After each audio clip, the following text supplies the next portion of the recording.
अस्सलाम वालेकुम वरहमतुल्लाहि वबरकातुहू। दोस्तों, आउं आहियां अली हसन अब्बासी। किताब आहे पीउ जा धीउ ॾे ख़त। लेखक जवाहरलाल नेहरू। सिंधीकार परवेज़। छापो ॿियो रोशनी 2001 ईस्वी। छपाईंदड़ रोशनी पब्लिकेशन, कंडियारो, सिंध। किस्त 5। मुख़्तलिफ़ क़ौमूं कीअं ठहियूं। असां पंहिंजे पोएं ख़त में पथर जे नएं दौर वारनि माण्हुनि ते बहस कयो जेके ढंढ ते अॼुल घरनि में रहंदा हुआ। असां ॾिठो त हिननि मुख़्तलिफ़ तरीक़नि सां तमामु घणी तरक़ी कई हुई। हिननि खेती ॿाड़ी करणु सिखी, खेनि खाधे रधण पचाइण जी ख़बर पई ऐं हिननि पंहिंजे इस्तेमाल लाइ जानवर पालणु शुरू कया। हीउ सभु कुझु हज़ारें साल अॻु हो ऐं असांखे उन्हनि जे बारे में घणी ख़बर कान्हे। पर शायदि अॼु जूं घणियूं क़ौमूं जेके अॼोकी दुनिया में रहनि थियूं से पथर जे नएं दौर वारनि माण्हुनि जे नस्ल मां आहिनि। जीअं तव्हांखे ख़बर आहे त असां वटि हींअर सफ़ेद माण्हू, हैड्रा माण्हू, रंगदार माण्हू ऐं कारा माण्हू रहनि था। पर हक़ीक़त में माण्हुनि खे मथियनि चइनि रंगनि में विराइणु सवलो न आहे। सॼी जॻह में इंसान पाण में मिली जुली विया आहिनि ऐं उन्हनि मां घणनि लाइ उहो चवणु ॾाढो ॾुखियो आहे त उहे कहिड़े भाङे सां तालुक़ु रखनि था। साइंसदान माण्हुनि जा मथा मापीनि था ऐं उन मापे जी मदद सां कॾहिं कॾहिं हू क़ौम ॻोल्हे लहनि था। क़ौमुनि खे सुञाण जा ॿिया बि तरीक़ा आहिनि। उहे मुख़्तलिफ़ क़ौमूं कीअं वजूद में आयूं। जेकॾहिं उहे सभई साॻियनि माण्हुनि जे नस्ल मां आहिनि त पोइ हाणे हू हिक ॿिए खां एतिरो घणो मुख़्तलिफ़ छो आहिनि। तव्हांखे ख़बर आहे त हिकिड़ो जर्मन हिकिड़े शीदीअ खां बिना मुख़्तलिफ़ आहे। हिकिड़ो गोरो आहे त ॿियो कारो। जर्मन जा वार ड्रिघा ऐं हल्के रंग जा आहिनि ऐं शीदीअ जा वार नंढा, कारा ऐं गुंडीदार आहिनि। चीनी माण्हू वरी ॿिन्हिनि खां मुख़्तलिफ़ आहे। उहो चवणु ॾुखियो आहे त उहे फ़र्क़ कीअं सरिजिया, पर असांखे उन्हनि फ़र्क़नि जे कुझु सबबनि जी सुध आहे। ऐं पहिरियां ई बि तव्हांखे ॿुधाए चुको आहियां त जानवर कीअं न ॾाके बि ॾाके पाण खे पंहिंजे माहौल सां ठहकंदड़ हुजण लाइ हेरीनि था। उहो मुमकिन थी सघे थो त जर्मन ऐं शीदी मुख़्तलिफ़ माण्हुनि जे नस्लनि मां हुजनि, पर कंहिं न कंहिं दौर में उहे ज़रूरु साॻिए अबे ॾाॾे जो औलाद रहिया हूंदा। तंहिं करे उहे फ़र्क़ मंझंदि माहौल सां वाक़फ़ियत वारे उसूल तहत आया हूंदा, या उहो बि मुमकिन आहे त जीअं के जानवर माहौल सां जल्द हिरी वञनि था त के देरि सां, ईअं हुननि मां बि के माहौल सां जल्द हिरी विया त के देरि सां। अहिड़ीअ तरह हिकिड़ो माण्हू जो घणी सर्दीअ जो हेराक आहे ऐं उतर तरफ़ घणो रहे थो, सो पाण में सर्दी बर्दाश्त करण जी कुवत पैदा करे थो। बर्फ़ानी माण्हू स्कैम्स अञा ताईं उतर जी बर्फ़ वारनि मैदाननि में रहनि था ऐं सख़्तु सर्दी बर्दाश्त कनि था। जेकॾहिं तव्हां उन्हनि खे असां जहिड़नि गर्म मुल्कनि ॾांहुं वठी अचो त शायदि हू गर्मी बर्दाश्त करे न सघनि ऐं मरी वञनि। जीअं त हू बाक़ी दुनिया खां कटियल आहिनि ऐं हुननि खे ॾाढी सख़्तु ज़िंदगी गुज़ारणी थी पवे, तंहिं करे हू दुनिया जे ॿियनि हिसनि जे माण्हुनि जहिड़ियूं केतिरियूं ई ॻाल्हियूं सिखी की न सघिया आहिनि।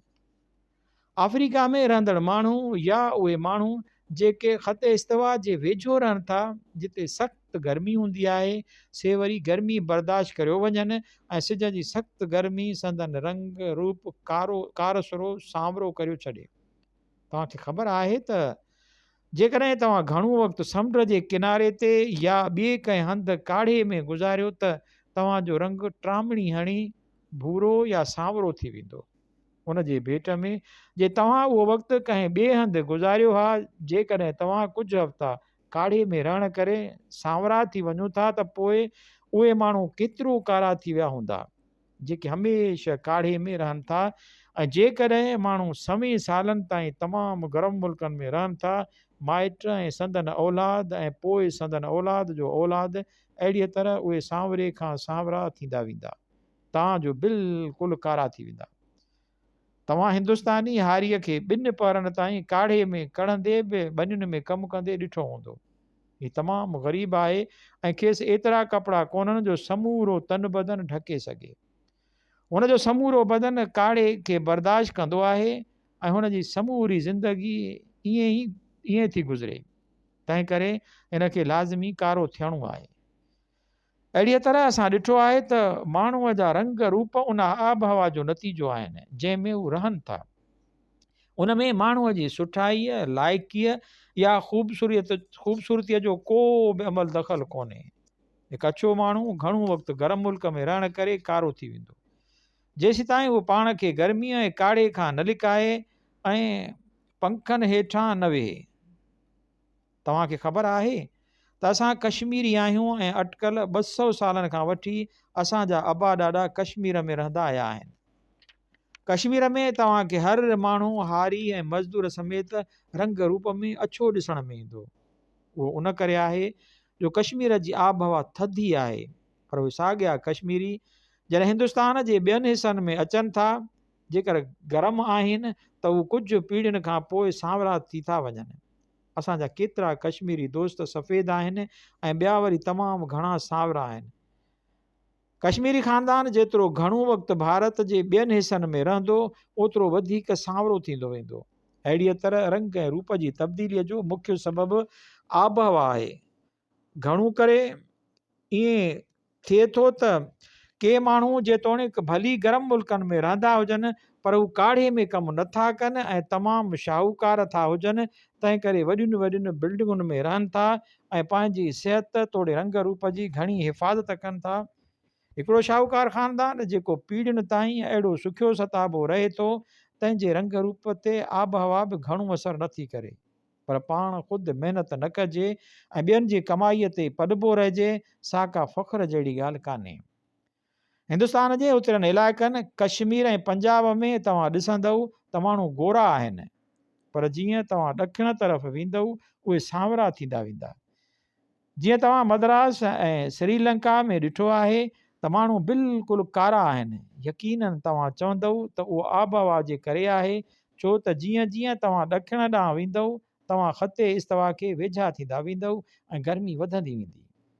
उहो बिल्कुलु सच आहे ऐं हिंदुस्तान जे मुख़्तलिफ़ हिसनि में रंग रूप जे फ़र्क़ जो हिकिड़ो मुख्य सबबु उहो ई आहे। बहरहाल असां अॻिते हली ॾिसंदासीं त हीउ फ़र्क़ु कंहिं हद ताईं असली क़ौमुनि में मौजूदु फ़र्क़ जे करे बि आहे जेके हिंदुस्तान में आयूं हुयूं। केतिरियूं ई क़ौमूं क़दीम ज़माननि में हिंदुस्तान में आयूं हुयूं ऐं केतिरे अरसे ताईं हिननि पाण खे हिक ॿिए खां अलॻि रखण जी कोशिशि पे कई ऐं हिननि पाण में मिलण जी का बि कोशिशि कान पे कई। हिन वक़्तु उहो चवणु ॾाढो ॾुखियो थो लॻे त को मख़सूस हिंदुस्तानी मुकमिल तरह कंहिं हिकु अहिड़ी क़ौम सां वास्तो थो रखे। क़ौमूं ऐं इंसान ज़ात जूं ॿोलियूं।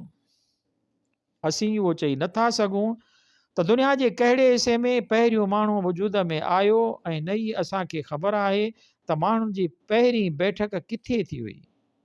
शायदि माण्हूअ जो ज़हूर केतिरनि ई जायुनि ते लॻभॻि साॻिए वक़्त ते थियो हुजे। बहरहाल उहो ईअं आहे त बर्फ़ानी दौर जूं वॾियूं छिपूं ॻरंदियूं रहियूं ऐं उतर ॾांहुं वापसि वरंदियूं रहियूं ऐं माण्हू बर्फ़ खां ख़ाली थींदड़ गरम इलाइक़नि में रहंदा हुआ। जॾहिं बर्फ़ ख़तमु थी त तौरा जहिड़ा वॾा मैदान थिया हूंदा जहिड़ा हिन वक़्तु साइबेरिया रूस में आहिनि। उहे मैदान पोइ चरागाह थी पिया हूंदा ऐं माण्हू उन्हनि जी ॻोल्हा में रुलंदा हूंदा, छो त माण्हुनि खे पंहिंजे माल लाइ गाह घुरिबो। उन्हनि माण्हुनि खे जिन खे रहण लाइ का बि मुक़ररु जाइ कान्हे ऐं हमेशह लॾ पलाण कंदा रहंदा आहिनि, तन खे खाना बदोश चइबो आहे। हिन वक़्तु पिणु इंडिया तोड़े ॿियनि केतिरनि ई मुल्कनि में कुझु खाना बदोश आहिनि। मिसाल तौरु जिप्सी माण्हू वॾनि दरियाहनि जे किनारनि जे वेझो आबाद थिया हूंदा, छाकाणि त किनारनि जे वेझो ज़मीन भली ऐं पोखीअ लाइ मौज़ून हुई, पाणीअ जी बि घणाई हुई ऐं ज़मीन मां ख़ुराक लाइ फ़सुलु उपाइण बि सवला हुआ। सो असीं सम्झूं था त हिंदुस्तान में माण्हुनि वॾनि दरियाहनि मसलन सिंधु नदी ऐं गंगा जे वेझो पंहिंजी रिहाइश जो बंदोबस्तु कयो हूंदो ऐं मेसोपोटामिया में टाइगर्स, एफर्ट्स ऐं टिग्रिस नदियुनि जे वेझो ऐं मिस्र में थियल नील दरिया जे वेझो ऐं अहिड़ीअ तरह चीन में बि। हिंदुस्तान में अवाइली क़ौम जंहिंजे बारे में असांखे का ख़बर आहे सा आहे दरावड़ क़ौम। तंहिंखां पोइ जीअं असांखे ख़बर आहे आर्या ऐं ओभर पासे वरी मंगोल। ॾखिण हिंदुस्तान में अॼु बि रहंदड़ घणा माण्हू दरावड़ नस्ल मां आहिनि। उहे उतर वारनि इलाइक़नि जे माण्हुनि खां कारा आहिनि, छाकाणि त दरावड़ शायदि इंडिया में घणो वक़्तु रहिया हुआ। दरावड़ तमामु घणो अॻिते वधियल हुआ ऐं खेनि पंहिंजूं ॿोलियूं हुयूं ऐं ॿियनि माण्हुनि सां संदन वणिज वापार बि हो। मूंखे लॻे थो त असां तमामु घणो तकिड़ो अॻिते वधी रहिया आहियूं। उन्हनि अवाइली ॾींहंनि में विच एशिया, ओलह एशिया ऐं मशरिक़ी यूरोप मंझि हिकिड़ी नई क़ौम तरक़ी करे रही हुई। उनखे आर्या क़ौम चयो वेंदो आहे। संस्कृत ॿोलीअ में साॻियो लफ़्ज़ आर्या आहे, जंहिंजी माना आहे भलो माण्हू, सुखियो सताबो माण्हू या मथ घराणो शख़्स। जीअं त संस्कृत पिणु आर्यनि जे ॿोलियुनि मां हिकु हुई, उन जी माना उहा थी त हू पाण खे हिकु सुधरियल ऐं मथ भरी क़ौम सम्झंदा हुआ। ज़ाहिरी तरह उहे अहिड़ा अणॼाण हुआ जहिड़ा हींअर बि के नासम्झ माण्हू आहिनि। तव्हांखे त ख़बर आहे त अंग्रेज़ पाण खे धरतीअ ते ज़ाहिर थींदड़ पहिरियों माण्हू सम्झे थो। फ्रेंचनि खे बि एतिरो ई यकीन आहे त फ्रेंच अज़ीम क़ौम आहे। साॻीअ तरह जर्मन ऐं अमेरिकन ऐं के ॿियूं क़ौमूं बि सम्झनि थियूं। आर्या उत्तर एशिया ऐं यूरोप में पखिड़ियल चरागाहुनि ॾांहुं लॾ पलाण कंदा रहिया। पोइ जीअं जीअं संदन आदमशुमारी वधंदी वई ऐं आब हवा ख़ुश्क थींदी वई, तीअं तीअं खाधे जी खोट थींदी वई। तंहिं करे हू खाधे जी ॻोल्हा में दुनिया जे ॿियनि हिसनि ॾांहुं वञण लाइ मजबूर थी पिया। पोइ हू सॼी यूरोप में पखिड़िजी विया ऐं हिंदुस्तान, पर्शिया ऐं मेसोपोटामिया में पिणु आया। तंहिं करे असां ॾिसूं था त यूरोप ऐं उत्तर हिंदुस्तान ऐं पर्शिया ऐं मेसोपोटामिया जा माण्हू जेतोणीक हिन वक़्तु हिक ॿिए खां घणो मुख़्तलिफ़ आहिनि, पर हक़ीक़त में उहे साॻिए नस्ल यानी आर्या क़ौम जा माण्हू आहिनि। यकीनन ही सभु तमामु घणो अॻे थियो हो ऐं उन वक़्त खां वठी अॼु ताईं घणो कुझु थी चुको आहे ऐं क़ौमूं पाण में वॾे पैमाने ते गॾिजी सॾिजी वियूं आहिनि। तंहिं करे अॼोकी दुनिया जा माण्हू हिकु वॾी क़ौम आर्या नस्ल मां आहिनि।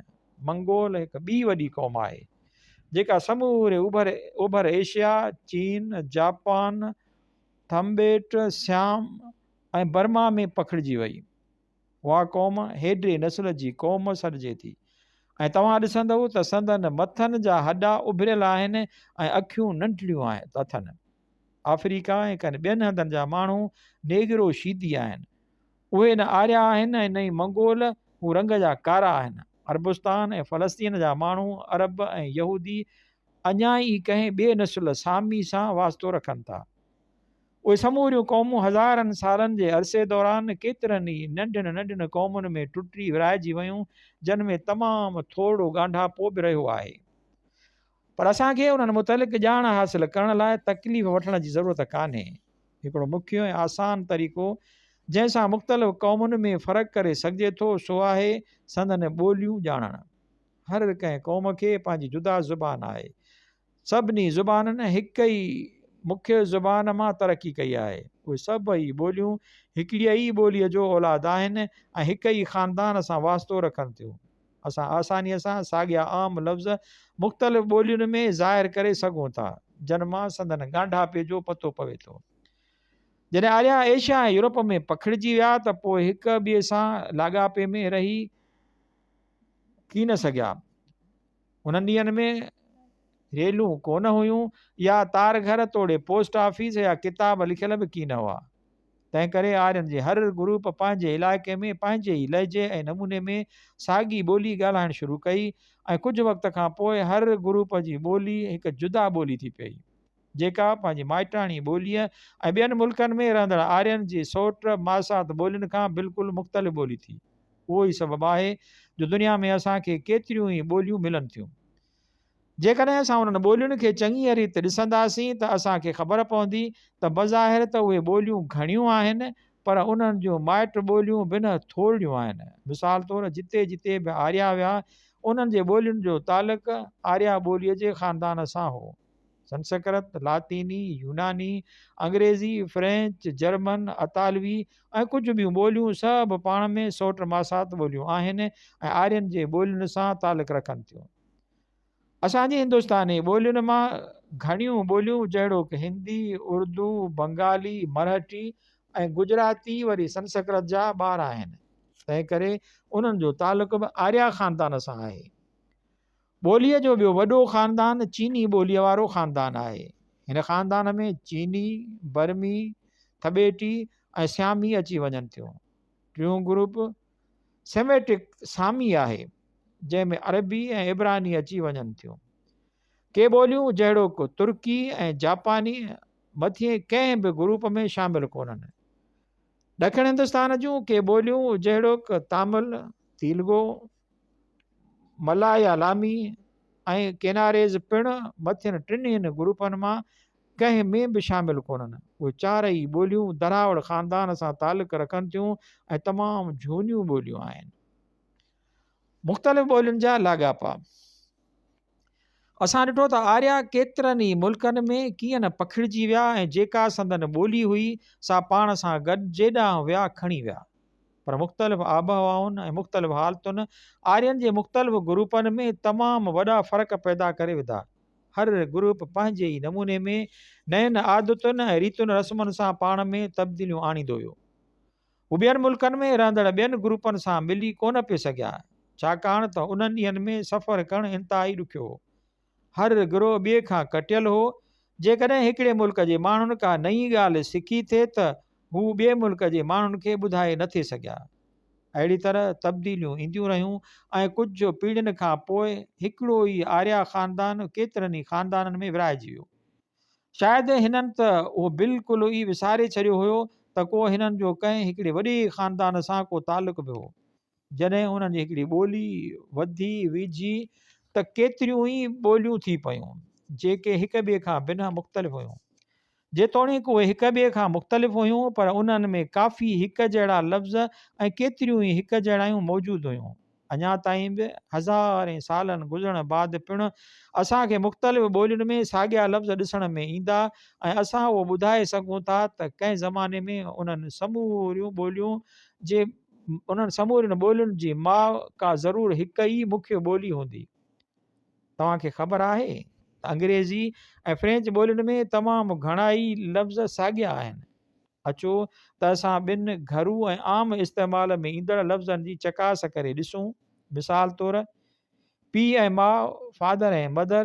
जीअं तव्हांखे ख़बर आहे त हिंदी ऐं संस्कृत ॿोलियुनि में उहे लफ़्ज़ लातीनी ज़ुबान में पातर ऐं मातर, यूनानीअ में पातर ऐं मेतर, जर्मनीअ में वातर ऐं मुतर, पेयर ऐं मेयर ऐं अहिड़ीअ तरह ॿियनि ॿोलियुनि में बि आहिनि।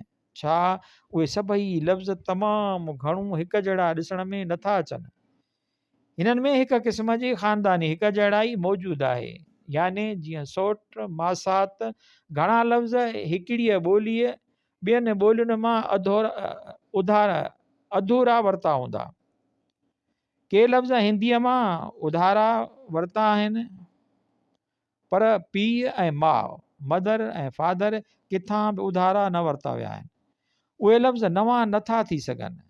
बिल्कुलु शुरूआत में जॾहिं माण्हुनि ॻाल्हाइणु शुरू कयो हो तॾहिं पीउ ऐं माउ मौजूदु हुआ ऐं उहे लफ़्ज़ तॾहिं उन्हनि लाइ ई लधा विया हूंदा। उन करे असीं चई सघूं था त उहे लफ़्ज़ उधारा न वरिता विया आहिनि। उहे ज़रूरु साॻिए नसुल या साॻिए ख़ानदान मां आया हूंदा।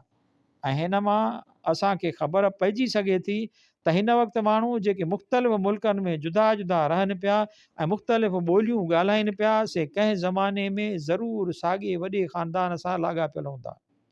तव्हां ॾिसो त ॿोलीअ जी ॼाण केॾी न दिलचस्प आहे ऐं केतिरो न घणो असीं मंझांसि सिखूं था। जेकॾहिं असीं 3 या 4 ॿोलियूं ॼाणूं था त वधीक ॿोलियूं सिखणु को ॾुखियो कमु न आहे। तव्हां उहो पिणु ॾिसो त असां मां तमामु घणा माण्हू जेके अॼुकल्ह मुख़्तलिफ़ मुल्कनि में हिक ॿिए खां परे रहनि पिया, से तमामु घणो अॻु हिकु ई हुआ। तंहिंखां पोइ असां पाण में तमामु घणियूं तब्दीलियूं आंदियूं आहिनि ऐं असां मां घणनि त असांजा पुराणा रिश्ता नाता पिणु विसारे छॾिया आहिनि। हर मुल्क जा माण्हू उहो तसवुरु कनि था त उहे ई बहितरीनु ऐं होशियारु तरीन आहिनि ऐं ॿिया अहिड़ा न आहिनि जहिड़ा हू पाण आहिनि। हर अंग्रेज़ सम्झे थो त हू पाण ऐं संदसि मुल्क बहितरीनु आहे। फ्रेंच खे फ्रांस ते बल्कि फ्रांस जे हर शइ ते फ़ख़्रु आहे। जर्मन ऐं इतालवी वरी पंहिंजे मुल्कनि जो को सानी नथा सम्झनि ऐं घणाई हिंदुस्तानी उहो तसवुरु कनि था त केतिरनि ई नमूननि में हिंदुस्तान दुनिया जो वॾे में वॾो मुल्क आहे। उहा समूरी अजाई ख़ुदिपसंदी आहे। हर को माण्हू पाण ऐं पंहिंजे मुल्क लाइ बहितरु सोचणु चाहे थो, पर हक़ीक़त हीअ आहे त अहिड़ो को बि माण्हू कोन्हे जंहिंमें के सुठायूं त के ख़राबियूं न हुजनि, ऐं साॻीअ तरह अहिड़ो को बि मुल्क न आहे जेको कंहिं हद ताईं सुठो ऐं कंहिं हद ताईं ख़राबु न हुजे। असांखे घुरिजे त चङियूं ॻाल्हियूं जितां बि मिलनि से हासिलु करियूं ऐं कोशिशि करे ख़राबु ॻाल्हियुनि खे ख़तमु करियूं, पोइ चाहे उहे पाण में हुजनि या कंहिं ॿिए में। असांखे पंहिंजे मुल्क जो ओनू हुजणु घुरिजे, यानी हिंदुस्तान जो। बदकिस्मतीअ सां अॼु हिंदुस्तान जी हालति ख़राबु आहे। असांजा तमामु घणा माण्हू इंतिहाई ग़रीब, लाचार ऐं परेशान हाल आहिनि। हिननि खे ज़िंदगीअ जी का बि ख़ुशी मुयसरु कान्हे। असांखे उहो ॻोल्हे लहिणो आहे त खेनि कीअं ख़ुशहाल बणाए सघिजे। असांखे ॾिसणो आहे त असांजे तरीक़नि ऐं रीतुनि रस्मुनि में छा छा सुठो आहे ऐं कोशिशि करे उनखे जारी रखिणो आहे, ऐं छा छा ख़राबु आहे कोशिशि करे उनखे फिटो करिणो आहे। जेकॾहिं असांखे ॿियनि मुल्कनि में का सुठी शइ ॾिसण में अचे त उनखे बिल्कुलु यकीन सां क़बूलु करे हासिलु करणु खपे। हिंदुस्तानीअ जी हैसियत में असांखे हिंदुस्तान में रहणो आहे ऐं हिंदुस्तान लाइ ई पाण पतोड़णु घुरिजे। पर असांखे उहो बि न विसारणु घुरिजे त असांजो वास्तो दुनिया जे वॾे ख़ानदान सां बि आहे, ऐं ॿियनि मुल्कनि में रहंदड़ माण्हू पिणु असांजा सौट मासात आहिनि। उहा ॾाढी सुठी ॻाल्हि थींदी त दुनिया जा समूरा माण्हू सुखिया ऐं ख़ुशियुनि सां टिमटार हुजनि। तंहिं करे असांखे घुरिजे त कोशिशि करे हिन सॼे संसार खे ख़ुशियुनि सां टिमटार बणायूं। सभ्यता या तहज़ीब छा आहे? आउं हाणे तव्हांखे शुरूआती तहज़ीब जे बारे में कुझु ॿुधायां थो, पर उनखां अॻु जो आउं ईअं करियां, असांखे तहज़ीब जे बारे में तइ करिणो पवंदो त उहा छा आहे। डिक्शनरी तहज़ीब जी जेका माना ॿुधाए थी उनजो मतिलबु आहे बहितरु हुजणु, सुधारो करणु, वहशी आदतुनि जी जाइ ते सुठियूं आदतूं पैदा करणु, ऐं उहा माना ख़ासि करे माण्हुनि जी कंहिं जमायत या गिरोह जे हवाले सां इस्तेमालु थिए थी। जॾहिं माण्हू जानवरनि खां कुझु बहितरु हूंदा आहिनि तॾहिं माण्हुनि जे उन झंगली हालति खे झंगलीपणो चइबो आहे। तहज़ीब वरी उनजे उबतड़ आहे। असां जेतिरो झंगलीपणे खां परे थींदा वेंदासीं ओतिरो वधीक तहज़ीब याफ़्ता थींदा वेंदासीं। पर असां उहो कीअं मालूम करे सघंदासीं त को माण्हू या जमायत झंगली आहे या तहज़ीब याफ़्ता? यूरोप जे केतिरनि माण्हुनि जो ख़्यालु आहे त हू तहज़ीब याफ़्ता आहिनि ऐं एशिया जा माण्हू बिल्कुलु झंगली ॼट आहिनि। छा उहो उन करे आहे त यूरोप जा माण्हू एशिया ऐं अफ्रीका जे माण्हुनि खां वधीक कपिड़ा पाइनि था, पर कपिड़नि पाइण जो दारोमदार आबहवा ते आहे।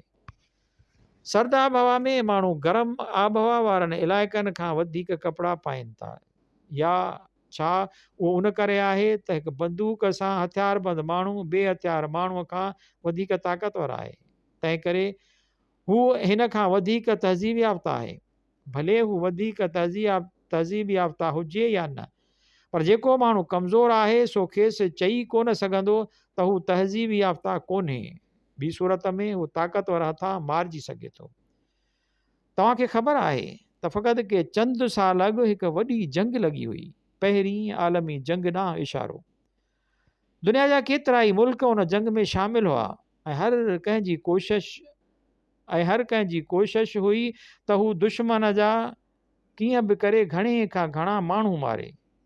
अंग्रेज़ जर्मन खे नास करण जी जाखोड़ में रुधल हो त जर्मन वरी अंग्रेज़नि खे माण में पूरा हुआ। हुन जंग में लखें माण्हू मुआ हुआ ऐं हज़ारे माज़ूर थी पिया हुआ। घणनि जूं अखियूं हलियूं वयूं ऐं हू अंधा थी पिया, ऐं घणनि जूं टंगूं ॿाहूं कटिजी वयूं। तव्हां फ्रांस में ऐं ॿियनि हंधनि ते बि उहे जंग जा फटियल माण्हू ज़रूरु ॾिठा हूंदा। पेरिस में ज़ेरे ज़मीन रेलवे मेट्रो में वाक़ई उन्हनि लाइ जायूं मख़सूस आहिनि। छा तव्हां सम्झो था त उहा तहज़ीब याफ़्ता या अक़लमंदीअ जी ॻाल्हि आहे त माण्हू हिक ॿिए खे हिन तरह मारीनि? जेकॾहिं ॿ माण्हू घिटीअ में विढ़नि था ऐं को पुलिस वारो अची खेनि छॾाए थो ऐं पोइ हर को माण्हू सोचे थो त यार असीं कहिड़ा न बेवकूफ़ आहियूं जो पाण में विढ़ूं पिया। पर वॾनि मुल्कनि जी उहा केतिरी न बेवकूफ़ी चइजे जो हिक ॿिए सां जंग जोटे लखी हज़ारे माण्हू मारायो छॾीनि। उहो त ईअं आहे जीअं झंगल में ॿ वहशी विढ़ी रहिया हुजनि, ऐं जेकॾहिं उहे वहशी जंगली सॾजनि था त पोइ उहे मुल्क केतिरा न वॾा मूर्ख ऐं झंगली चइबा, जेके ॿियनि मुल्कनि सां हिन तरह जो रवैयो अख़्तियार कनि था। सो तव्हां जेकॾहिं हिन सुवाल खे उन ई नुक़्ते निगाह सां ॾिठो त पोइ सोचींदव त उहे मुल्क जहिड़ो कि बर्तानिया, जर्मनी, फ्रांस, इटली ऐं ॿिया केतिरा ई जन महाभारी जंग में हिसो वरितो ऐं माण्हू माराया, से सभु बिल्कुलु तहज़ीब याफ़्ता कोन्हनि। पर पोइ तव्हांखे ख़बर आहे त उन्हनि मुल्कनि में बि तमामु घणियूं सुठियूं शयूं ऐं सुठा माण्हू बि मौजूदु आहिनि। तव्हां चवंदव त उहो चवणु आसान कोन्हे त तहज़ीब जो मतिलबु छा आहे, ऐं उन में तव्हां बिल्कुलु सही पिणु आहियो, छो त उहो ॾाढो ॾुखियो सुवालु आहे। ऐं उहे सभु शयूं जेके ख़ूबसूरत आहिनि से यकीननि तहज़ीब आहिनि, पर उन सभिनी खां वधीक बहितरीनु निशानी आहे हिकु उम्दो माण्हू जेको ख़ुदिगर्ज़ नाहे ऐं जेको ॿियनि सां गॾिजी सभिनी जे भले लाइ कमु करे थो। अकेले सिर कमु करण खां गॾिजी कमु करणु वधीक बहितरु आहे, ऐं गॾिजी कंहिं आम भले लाइ कमु करणु त वेतर समूरनि सुठाइनि खां वेतर वधीक सुठो कारनामो आहे।